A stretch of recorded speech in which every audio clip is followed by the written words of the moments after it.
Praise lord. దేవుని ప్రశస్తమైన నామమునకు మహిమ కలుగునుగాక.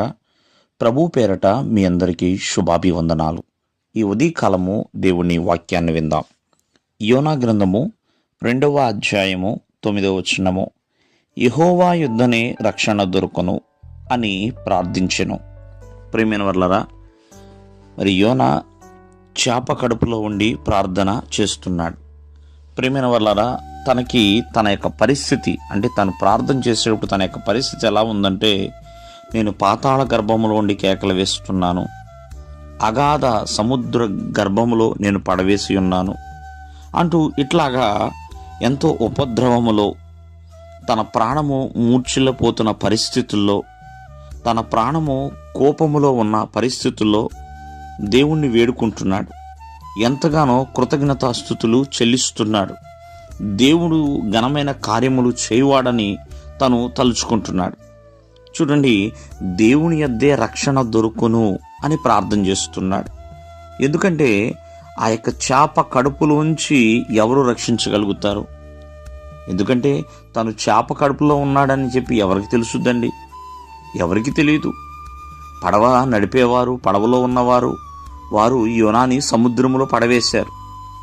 దేవుడు ఒక చేపను నడిపించి యోనాని మింగేలా చేశాడు. యోనా చేప కడుపులో ఉన్నాడు. చూడండి, చేప కడుపులో ఉన్న యోనా అరిగిపోకుండా, చనిపోకుండా అలా బ్రతికున్నాడంటే దేవుని యొక్క కృపే, దేవుని యొక్క కాపుదల. దేవుడు యోనాను రక్షించాడండి. అందుకనే యెహోవా యొద్దనే రక్షణ దొరుకును అని ప్రార్థన చేస్తున్నాడు. తను ఎన్నో ప్రతికూలమైన పరిస్థితుల్లో ఉన్నాడు, ఎన్నో క్లిష్టమైన పరిస్థితుల్లో ఉన్నాడు.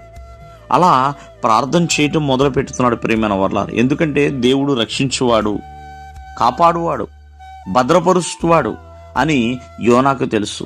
యోనా చేసిన ప్రార్థన చూడండి, చేప కడుపులోంచి అతన్ని బయటికి తీసుకొచ్చిందని.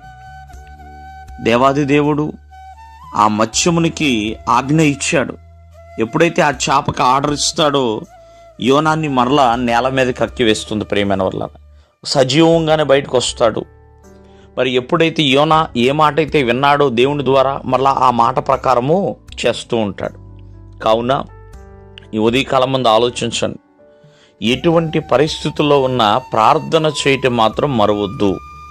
ప్రార్థన మనల్ని రక్షిస్తుందండి. ప్రార్థన మనకున్న పరిస్థితుల్ని మారుస్తుంది. ప్రార్థన దేవుని ద్వారా ఒక కార్యమును చేస్తుందండి.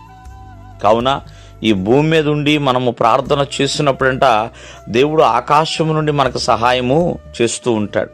ఆ పరిశుద్ధమైన స్థలములోంచి ఆయన మనకు సహాయము చేస్తాడు. యోనా చేప కడుపులో ఉండి ప్రార్థన చేశాడు. దేవుడు ఆ ప్రార్థన విన్నాడు. విని యోనాకి దేవుడు సహాయము చేసి ఉన్నాడు. దేవుడు మిమ్మల్ని ఆశీర్వదించునుగాక. ఆమేన్.